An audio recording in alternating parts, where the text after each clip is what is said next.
சிம்ம ராசி, சிம்மத்தை பொறுத்தவரை இந்த வாரத்தில் எதிர்பாராத பண வரவுகள் ஏற்படும். எதிர்பாராத நல்ல செய்திகள் வரும். நம்ம எதிர்பார்த்துருக்க மாட்டோம். ட்விஸ்ட்டே அதுதான். சார் நான் உட்காந்துட்டு இருக்க, நான் எதிர்பார்க்குற நேரத்தில் பால்காரன் கூட வரமாட்டேங்கிறான். நான் எதிர்பார்க்குற நேரத்தில் பேப்பர் வரும்னா 7 மணிக்கு வர வேண்டிய பேப்பர் 8:15 வருது. இப்போ மட்டும் என்ன சார் எதிர்பார்க்காத நேரத்தில் என்ன லாபம் வரப்போகுது அப்படின்னு நீங்கள் நினைக்கலாம். யாராவது ஒரு சொந்தக்காரன் வருவான், தெரிஞ்சவங்க வருவாங்க, நண்பர்கள் வருவாங்க. அவங்களுக்கு தேவையில்லாத ஒரு குப்பையை உங்கள் வீட்டில் கொட்டுறதுக்கு ட்ரை பண்ணுவாங்க. குப்பைன்னா வார்த்தை. அதில் உங்களுக்கு ஒரு முத்து கிடைக்கும். இவ்வளோ தான் இந்த வாரம்.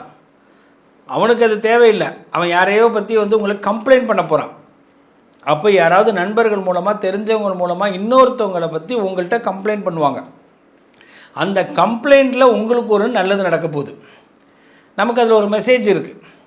அதனால் இந்த வாரத்தில் யாருக்கிட்ட நீங்கள் பேசினாலும் அவன் ஏதோ ஒரு மெசேஜ் சொல்ல வந்திருக்கான்னு மட்டும் நீங்கள் மனசுக்குள்ளே நினச்சிங்க. இந்த பதிவு பார்க்குறவங்க அதையும் அவங்ககிட்டே சொல்லிடாதீங்க.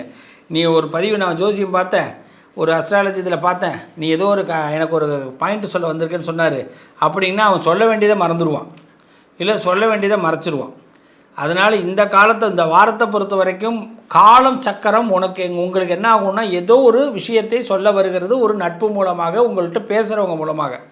அதை சரியாக பயன்படுத்திக்கிறதுக்கு நல்ல வாய்ப்பு உண்டு. தேக ஆரோக்கியங்களில் நல்ல முன்னேற்றம் ஏற்படும். கவலைப்பட வேண்டாம். கடந்த வாரத்தில் இருந்த மன உளைச்சல்கள்லாம் இந்த வாரத்தை கிளியர் ஆகி ஒரு திருப்தி, ஒரு தெம்பு கிடைக்கும், தைரியம் கிடைக்கும்.